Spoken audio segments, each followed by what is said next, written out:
네, 유병언 전 회장 일가에 대한 수사가 속도를 내고 있습니다. 이 차남과 딸에게는 다음 주 화요일까지 귀국해서 조사를 받으라고 검찰이 통보를 했다고 합니다. 네, 김현 변호사 또 사회부 권준기 기자와 함께 자세한 내용 알아보겠습니다.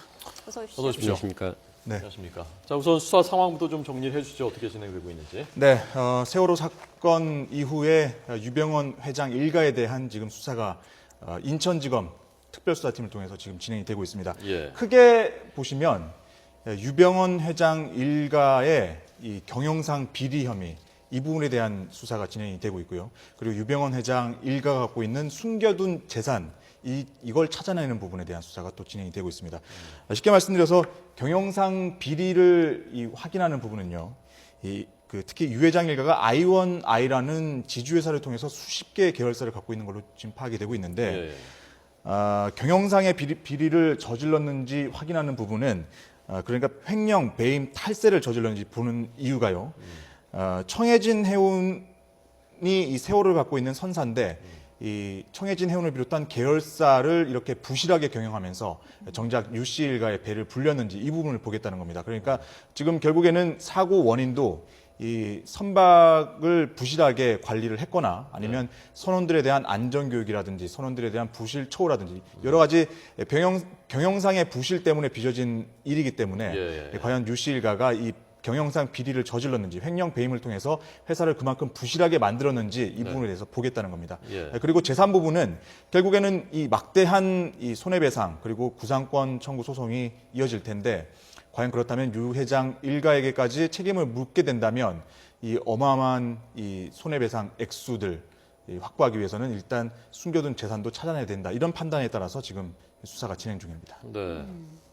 변호사님은 어떻게 보십니까? 어느 부분에 수사가 좀 초점이 맞춰져야 될 것으로 보십니까? 예, 지금 6가지 혐의가 주요한데요. 네. 제일 중요한 건 역시 업무상 횡령 배임. 그 I1을 통해서 그 유 회장 일가가 그 계열사로부터 돈을 자기 돈처럼 가져갔는지 그거 중요하고요. 또 국외 재산 도피도 중요합니다. 네. 지금 당국에 허가받지 않고 재산 빼돌려서 뉴욕과 LA, 프랑스에 재산 샀거든요. 그다음에 또 부동산 실명제법도 위반했습니다. 국내 수백만 평 땅을 사면서 자기 이름으로 안 사고 측근이나 계열사 이름을 샀습니다. 네. 그리고 강요죄가 있죠.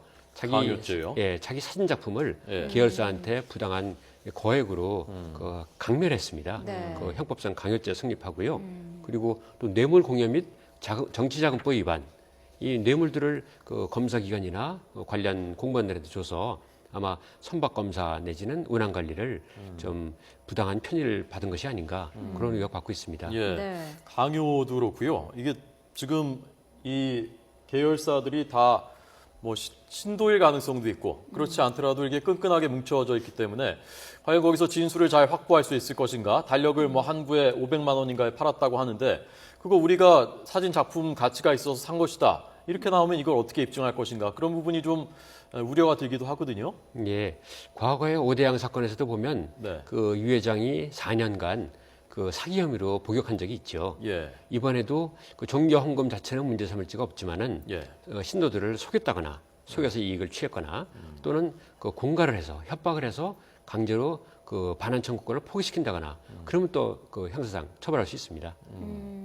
자, 네. 예. 말씀하시죠. 권 기자, 지금 그 해운사에 대한 안전 관리를 맡고 있죠. 한국해운조합의 비리도 드러나고 있는데 비리 종합 세트라는 말까지 나오고 있다고요? 그렇습니다. 지금 한국해운조합에 대한 해운조합은 쉽게 얘기해서 선사들의 이익단체라고 볼 수가 있는데요. 이 부분에 대해서도 지금 결국에는 그 쉽게 얘기해서 그 해피아 그 해수부 출신 이 공직자들의 어떤 그 퇴직 이후에 아주 그 업체와의 유착 관계 이 부분에 대한 지금 수사가 진행되고 있는 건데요. 네. 결국에는 이 한국해운 또 그 KR이죠. 한국 성급. 네, 성급 같은 경우에도 이 해수부 출신 공무원들이 들어가서 이 업체들과 유착된 게 아니냐 이 부분에 대해서 지금 보고 있어서 이 출국 금지 조치도 취하고 있고 수사도 지금 계속 진행이 되고 있습니다. 예. 네. 해운조합은 뭐 이사장은 해수부 출신이 있지만 실질적으로는 그 위에 회장이 있고 그 회장이 다 좌지우지하는 뭐 그런 그렇죠. 예. 예. 지금 일단은 얘기가 그렇게 나오고 있는데 성급 같은 경우에는 지금 그 부산지검 또 특수 또 그 검경 합동수사본부에서 나눠서 지금 수사를 하고 있기 때문에 네. 예, 현재 진행 상황 계속 지켜봐야 될 것 같습니다. 예. 네. 그 유병원 일가 그 변호사 하시는 분, 지금 변호하는 분이 어제 일부 인터뷰를 했는데 재산이 100억 원밖에 없다.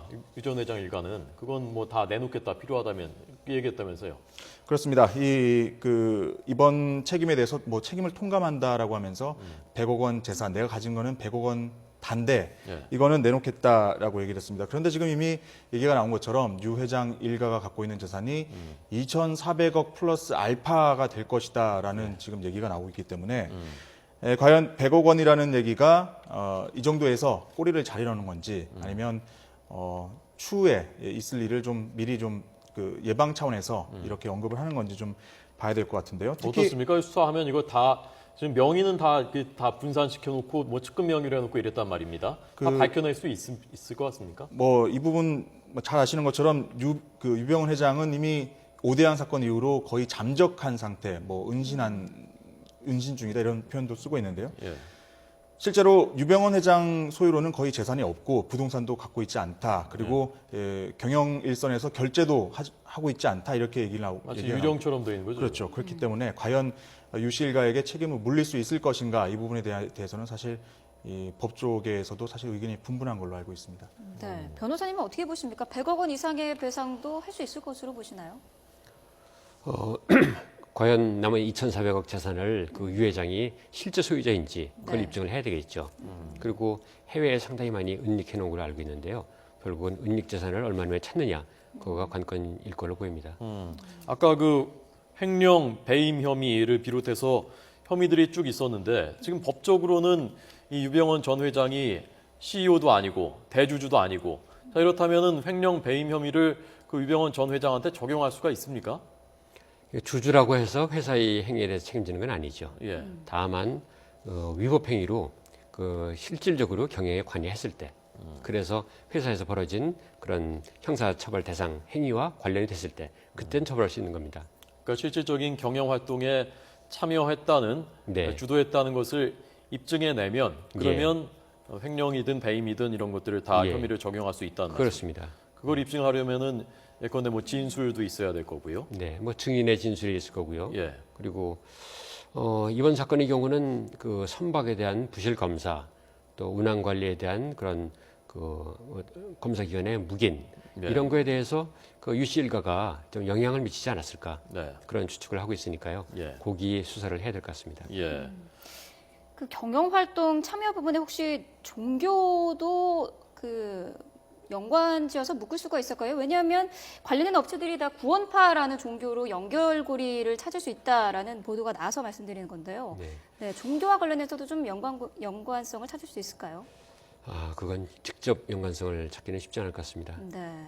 그러니까 뭐 구원파 자체를 뭐 어떤 다른 법률로 처벌할 수는 뭐 그런 수사는 아니겠지만 네. 구원파라는 고리를 통해서 이것이 이렇게 얽혀져 있고 경영으로, 그것이 실제로 네. 그런 횡령, 배임 뭐 이런 강요 이런 것들에 영향을 미쳤다면 그런 부분에선 수사를 할 수 있는 거겠죠. 예, 수사의 단서를 예. 그런 것에서 찾을 수는 있을 겁니다. 네.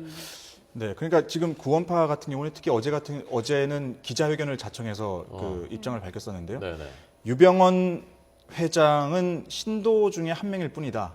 뭐 지금 언론에서는 이끌고 있다 내지는 사실상의 교주다 이렇게 표현까지 나오는데 유병헌 회장은 신도 중에 한 명일 뿐이다 이렇게 밝혔고요. 예. 그리고 실제로 이미 그 교회에서 설교 등 하지 않은 지가 오래됐다 이렇게 얘기를 하고 있는데 네. 교회를 가본 기자 얘기를 들어보면요, 실제로 그 이 구원파 교회는 이렇게 모니터 시설이 돼 있다고 합니다. 그러니까 그 TV를 통해서 설교 영상을 보는 그런 그 목회 활동을 그러니까 그 예배를 한다고 하는데요. 그러니까 과거에 설교했었던 거 지금 틀어주고 그런. 그렇죠. 그래서 실제로 유병헌 회장이 최근까지도 예. 그 유병헌 회장의 설교 장면이 나갔었다 이런 얘기가 있었고요. 예. 그런데 교회 측에서는 워낙 뭐 좋은 얘기이기 때문에 다시 튼 것뿐이다 이렇게 얘기를 하고 있고 네. 또 유병헌 회장의 둘째 아들이 유 회장에 이어서 이런 설교 활동을 하고 있다 이런 얘기도 있지만 예. 일단 교회 쪽에서는 이 교회가 독특한 게 물론 그 목사가 없는 교회다 예. 이런 부분 그리고 또 한 가지는 뭐냐면 이 신도 명부 자체가 없기 때문에 이 부분에 대해서도 상당히 사실은 이 연관성을 짓기가 어려워지는 부분이 아닌가 그렇게 또 명부가 아예 없습니까? 그렇다고 합니다. 아, 그게 뭐 한 10만 명 정도 된다고 본인들이 어제 얘기했더군요. 그 얘기는 뭐냐면 예. 여름 수련회 때 네. 수련회 때 모였던 인원이 10,000명이었는데 아, 10,000명이었는데 자기들이 추산하기로는 여기에 10배 정도 되는 걸로 알고 있다. 그것도 알고 있다고 얘기하는 것 자체가 신도 명부가 없기 때문에 그런 겁니다. 그 무슨 식당들 몬테크리스토 네. 다 처음 들어봤는데요. 그리고 계속 조사하면 조사할수록 다른 또 계열사들이 뭐 홈쇼핑도 나오고 제약회사도 나오고 계속 나오더군요. 그렇습니다. 워낙 이게 그 소유 지배 구조가 복잡하고요. 그리고 아주 간접적으로 뭐그 대주주가 아니더라도 뭐그 3대 주주 내지는 뭐 이런 식으로 계속해서 얽히고 있어서 예. 뭐 문어발식 확장 내지는 뭐 이렇게 그 그림자 경영 이런 얘기들이 계속해서 나오고 있는데 사실 그 현재 언론에서 얘기 나오는 것도 확실히 밝혀진 부분도 있지만 아닌 부분도 있고요. 그리고 실제로 여기까지인지 더 나갔을지 그것도 사실 알 수가 없는 부분입니다. 아, 또 있을 수도 있고. 네, 지금 노른자 쇼핑, 넓은 한국제약 지금 그 화면에 보시는 업체들도 새롭게 드러나고 있는 계열사들인데요. 노른자 쇼핑은 유기농 그 농산물 판매 업체고 넓은은 이 축산 이 회사고요. 네. 한국제약은 이름처럼 그 제약 회사인데 여러 가지로 그 이 노른자 쇼핑은 부지를 유씨가 갖고 있다. 내지는 최대 주주를 세무를 통해서 보유하고 있다. 내지는 이런 식으로 우회하거나 직간접적으로 보유를 하고 있기 때문에 상당히 지금 파악하기가 힘든 겁니다. 그리고 지금 새롭게 나오는 얘기가 페이퍼 컴퍼니들도 있다는 건데 그 실제로 3개 이상의 페이퍼 컴퍼니를 갖고 있다. 그리고 이 페이퍼 컴퍼니가 이 계열사들의 그 경영 컨설팅을 했다는 건데 네. 이 규모로 봐서나 여러 가지로 봤을 때 실제로 컨설팅을 했을지는 좀 의심스러운 그런 회사들이라고 합니다. 예. 그리고 말씀하셨던 뭐 식당들도 그 서울 강남에 아주 그 한복판에 고급 레스토랑 또 뭐 일식당 이렇게 있는데 이거는 이 유 회장의 첫째 아들이 그 일단 운영을 하는 걸로 알려지고 있고요. 첫째 아들은 지금 국내에 있습니까? 국내에 있는 걸로 지금 돼 있습니다. 둘째 아들은 어, 외국에 나가 있고 여기 나와 네. 있고. 그 본인은요? 본인은 유 회장도 지금 일단은 국내에 있는 걸로 국내에 알려지고 있습니까? 있습니다. 네, 지금 그 검찰에서 지금 그 조사를 받으러 들어오라고 한 인물이 4명이거든요. 예. 지금 그 유 회장의 둘째 아들 그리고 아주 그 최측근으로 알려진 김모 여인이 있고요. 예. 그 2명은 계열사 관련 인물로 돼 있는데 둘째 아들 같은 경우에는 굉장히 그 유 전 회장하고 닮았다. 그래서 굉장히 활동성이 있고요. 그 얼마 전에 영상으로도 보셨지만 유 회장의 사진을 실제로 뭐 설명하는 그림, 굉장히 대적인 활동을 열심히 하는 걸로 돼 있고요. 첫째 아들은 조각가로도 활동을 하는데 예. 굉장히 성격이 조용하고 그 대외적인 활동보다는 좀 안에서 내부에서 활동하는 중심으로. 그래서 실질적인 이 뭐 구원파의 뭐 교주인지 뭐 확인 안 됐습니다만은 그런 쪽에서는 실질적인 후계자는 둘째 아들인 것 같다. 그렇게 얘기가 나오고 있습니다. 예. 자, 그런데 소환 통보했는데요, 변호사님. 다음 예. 화요일까지 들어와서 조사받으라고. 만약에 응하지 않으면 어떻게 되는 겁니까? 해외에 그냥 있으면. 그러면 참 수사가 힘들어집니다. 그럼 압박할 수 있는 어떤 수단이 있습니까? 글쎄, 뭐 천상 국내에 있는 사람들만이라도 먼저 예. 조사하는 수밖에 없을 거고요. 네. 그리고 참 어려움이 예상되네요. 예. 계속해서 수사를 통해서 자꾸 그 뭐 계좌도 추적하고 압박을 하면 귀국하도록 하는 그런 심리적인 압박은 느끼게 되겠죠. 예, 그렇습니다. 예. 근데 좀 이 유병원 전 회장에 대한 그 스토리를 듣는 많은 분들이 참 그 이해가 안 되는 부분 중에 하나가 그 세모그룹이죠. 세모그룹이 부도가 났단 말이죠. 파산을 했는데 불과 뭐 몇 년 뒤에 다시 회사를 만들고 또 다시 엄청난 부자가 됐단 말이죠. 이게 상식적으로 가능한 일인지도 참 궁금한데요. 그렇죠. 사실은 그 97년도에 부도가 났을 당시에 빚이 약 한 뭐 2천억 정도 된다 이렇게 얘기가 들려오고 있는데 예. 네. 지금은 얘기가 뭐 국내외 부동산까지 합쳐서 2,400억 원 플러스 알파라고 하니까 네. 불과 17년 만에 그 플러스 마이너스를 해보면 거의 뭐 4천억 원 이상을 그 다시 플러스를 시킨 거니까요. 예. 상당히 납득하기가 힘든 부분이다 이렇게 얘기가 나오는데 뭐 여러 가지 추측이 있지만 첫 번째는 이 구원파라는 이 종교를 통해서 네. 그 신도들의 어떤 헌금이라든지 이런 걸 이용해서 재산을 불리지 않았느냐. 두 번째는 정권 차원의 어떤 비호가 있지 않았느냐. 실제로 50 당시에 전두환 전 대통령의 동생과 상당히 좀 그 친밀도가 있었던 걸로 지금 알려지고 있기 때문에 네. 이런 부분에 대해서도 의심이 되고 있는데 사실은 어떻게 보면은 그 유병헌 회장 일가에 대한 수사의 사실은 그 가장 그 근원적인 부분이기 때문에 네. 이 부분에 대해서는 좀 파고 들어가자면 결국엔 수사가 진행된 이후에나 굉장히 좀 나오지 않을까 싶은 부분입니다. 네. 그러니까 이렇게까지 비정상적으로 회사가 갑자기 다시 일어서고 그리고 사업을 넓혀가는 과정에서는 뒤를 봐준 사람이 있지 않겠느냐라는 네. 추정이고 그걸 그렇죠. 돈 흐름을 통해서 이제 따라가는 수밖에 없는 거죠. 그렇죠. 그래서 지금 자금 흐름 추적에 굉장히 집중을 하고 있는데 네. 검찰뿐만 아니라 뭐 국세청, 관세청 지금 총동원이 돼서 유씨 일가의 지금 재산 흐름을 보고 있습니다. 그러니까 하드디스크 다 지우고서 외국으로 나왔다면서요? 그런 얘기도 있고요. 그래서 이미 그 어떤 수사를 직감한 게 아니냐, 내지는 이미 경영상에 상당한 부조리, 비리가 있었던 게 아니냐 이런 추측이 가능한 대목입니다. 그 경영과 그 종교가 분리되지 않았다라는 의혹 부분에 대해서도 상당히 얘기가 많이 나오고 있는데 예. 지금 그래픽에 보시는 것처럼 이 그 구원파 교회에서 계열사 쪽에 그 돈을 빌려주기도 하고요. 트라이곤 코리아요. 그렇죠. 뭐하는 회사인가요? 이 건설 회사로 돼 있는데 규모가 굉장히 작습니다. 근데 이 회사 쪽에 258억 원 장기 대출을 해준 것도 있고 네. 반대로 교회 쪽이 돈을 얻어오는 것도 있고 여러 가지로 봤을 때 상당히 구원파하고 관련이 있는 것 같긴 한데 예. 앞서 변호사님 말씀대로 사실 이 구원파가 직접적인 어떤 이런 연관이 있느냐 밝히기는 상당히 어려울 거라는 게 사실은 법조계 안팎의 얘기입니다. 네. 자, 지금 비슷하게 거론되는 것이 1995년 삼풍백화점 붕괴 사고지 않습니까? 그때도 비슷하게 이거 다른 혐의들을 수사를 해서 어떤 구상권이라든가 이런 면에서 비교가 많이 되는데요. 그렇습니다. 그때 수사가 어떻게 진행됐었는지 어떻게 책임을 물었었는지 그 부분 좀 예. 정리해 주십시오. 그 당시 적용된 그 혐의는 특정경제가중처벌법상 횡령, 그다음 특가법상의 그 뇌물공여, 예. 그다음에 허위공문서 작성 및 행사, 그다음 업무상 과실치사 이렇게 6가지 혐의로 해서 상당히 구형도 많이 했고 예. 그래서 그 이준 회장이 상당히 개인적인 재산을 많이 낸 걸로 기억하고 있습니다. 그 업무상 과실치사 혐의가 그때 적용됐군요. 그렇습니다. 그때 이준 회장이 현직 회장이었나요? 삼풍백화점에? 그랬던 걸로 기억합니다. 아, 그러니까 업무상 과실치사 혐의를 적용할 수 있었던 것이고 그렇습니다. 이번 조금 성격이 다르군요. 이번에는. 네, 그렇습니다. 이번에는 유 전 회장 일가가 직접 이 업체에 관여하고 서류상으로는 그렇게 돼 있지 않으니까요. 네, 그렇습니다. 아, 좀 더 어려운 수사죠. 그러니까 그때보다. 그렇죠. 그리고 또 다른 점이 뭐냐면 예.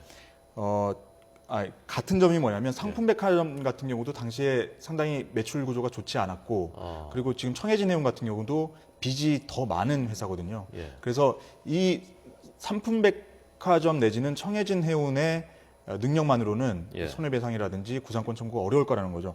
그때도 삼풍백화점 때도 사실은 이 삼풍그룹 대신에 이 이준 회장이 갖고 있던 제주 식물원 그리고 대구 임대 아파트를 팔아서 보상금을 내놨었습니다. 예. 그리고 지금도 검찰이 주목하고 있는 부분은 유 씨 일가의 유 회장 일가의 숨겨진 재산이 예. 얼마나 되는지 그리고 그걸 과연 배상 책임을 물 수 있을지 이 예. 부분에 대해서 지금 집중적으로 보고 있습니다. 네. 만약에 그 유 전 회장의 배상 책임을 찾을 수 없게 된다면 어떻게 되는 겁니까? 그럼 민사적으로는 받기가 힘들어지죠.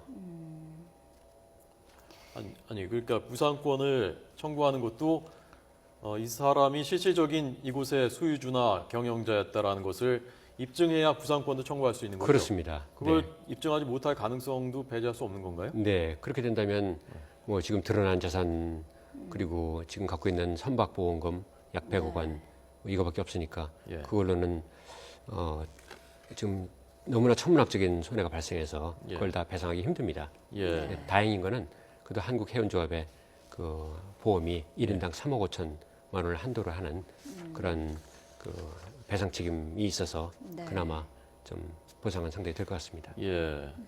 그 영농법인을 통해서 땅들을 많이 했다는데 영농법인이라는 형태를 택한 이유가 있다면서요? 네, 이게 영농법인 안에서 재배가 된 이 뭐 그 여러 가지 농작물들 예. 세금 혜택이 있고요. 예. 그리고 이 농지를 확보할 수 있다는 그런 점 때문에 영농법인을 이용한 게 아닌가 이렇게 얘기가 되고 있는데 지금 전국 곳곳에 가지고 있는 땅들을 대부분 영농법인을 통해서 갖고 있습니다. 예. 그리고 계열사 간에 또 계열사와 영농법인 간에 또 거래도 있는 걸로 지금 나오고 있고요. 예. 그래서 이 많은 영농법인을 통해서 이 재산을 불린 게 아닌가 이런 의심이 드는 부분입니다. 알겠습니다.